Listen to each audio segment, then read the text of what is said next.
Hello fellow Star Wars fans, my name is Star Raptor. Welcome to the channel. This is my review for Star Wars Bounty Hunter the Remaster, brought to us by Aspyr.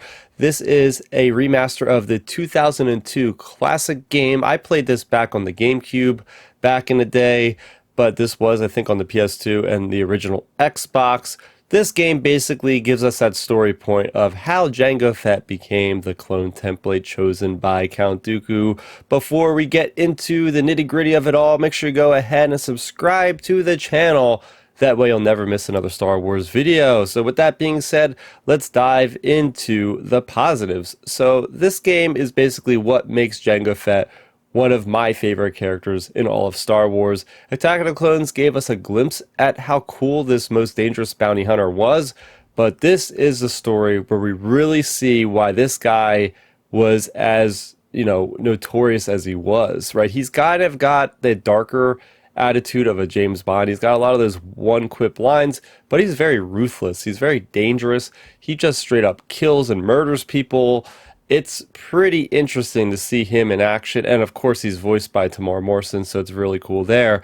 Also, another good thing about this game is just the overall setting and the story itself, with just a good adventure story in the Star Wars galaxy where we're going to different planets such as Coruscant, Malastare, Tatooine, even this dark planet full of this crazy faction of destic addicts called the Bando Gore that are led by a dark Jedi. So right away, I just absolutely love how we're getting to shine a light on a different faction that even in canon 20 years later, we haven't heard of the Bando Gore. So hopefully one day soon we'll get them, because they are a very interesting set of people.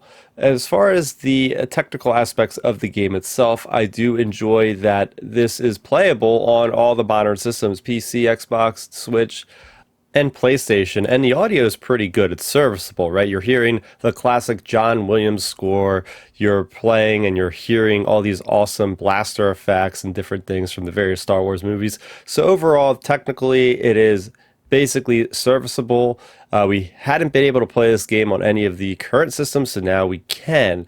Unfortunately, that is as good as I can get with the game, because I have a lot of problems with this game. So getting into the negatives, first of all, super repetitive combat.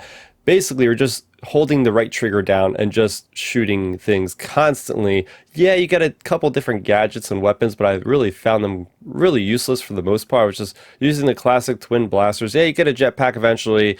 At one point, you lose the jetpack for a level. That's the one thing you don't want to do with a video game, is take the power away from a player for no reason. There's no story point why he doesn't have the jetpack halfway through the game for a level, and it just becomes an exercise in absolute frustration that I don't want to see anybody else go through. It is really annoying. Also, the bugs are just all over the place. This definitely needed another pass-through. Coming off of the Battlefront Classic Collection, Aspyr got flamed for, rightfully so, for just a game that wasn't ready for launch. So you thought that they could have, listened to that feedback and make sure that this thing is ready to go. Apparently they didn't put enough work into this, because even booting up the game for the first time, I was having frame rate issues. I had to shut down the game. I had to restart my computer, and then it finally worked. And also the bugs themselves, if we're playing the game, I've fallen through the floor so many times and died because of it, that it just became so annoying.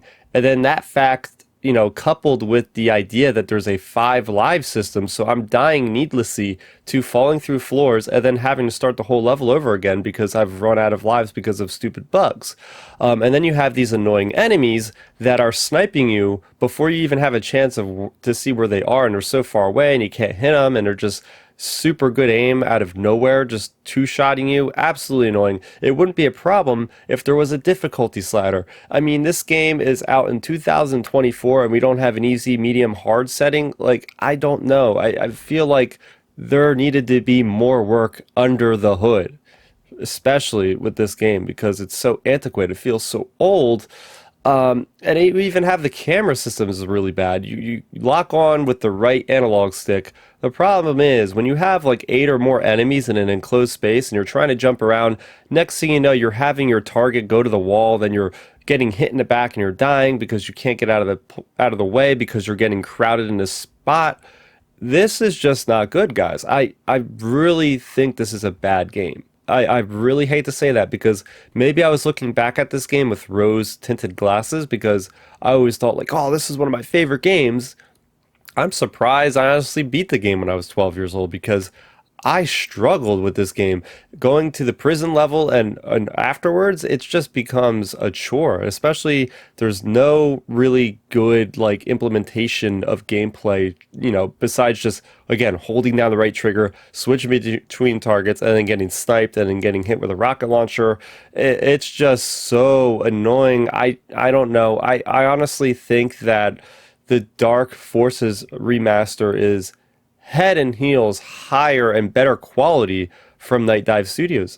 I really want to see Night Dive Studios do these Star Wars remasters from here on out because I think Aspyr, they've had so much turmoil between the KOTOR remake getting, put to another developer because they couldn't handle it, to the Battlefront Classic Collection, which I refunded. I never even ended up, owning the game. I owned it and then refunded it instantly when they didn't have an inverted Y-axis toggle. So yeah, this video, I didn't mean it to be coming into a flaming of the Aspyr company, but I don't know, man. I just don't think they really got it in them to make any good Star Wars remaster anymore.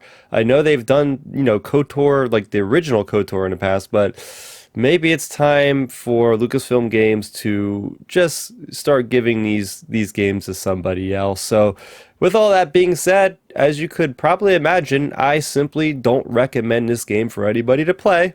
Maybe watch YouTube, supercut of the story or something, because I just don't think it's fun at all. So there you go. That is my review of Bounty Hunter. What'd you think? Did you enjoy this back in the day? Or you plan on picking this up even after my negative review? Let me know in the comment section down below for more on Star Wars and San Diego Comic-Con and everything else with geek type stuff. You're already in the right place. Subscribe to the channel. That's going to do it for me, Star Wars. Thank you so much for watching, and may the Force be with you always. Thanks for checking out the video. Please hit that thumbs up symbol. It helps me know that I'm making content that you guys enjoy. And if you enjoyed this video, I also include 2 videos down below you guys should check out. And please consider subscribing to this channel. It helps support me and it notifies you guys of when I get new videos up on the channel. You can also contact me on Twitter, Facebook, and Instagram at StarRaptor.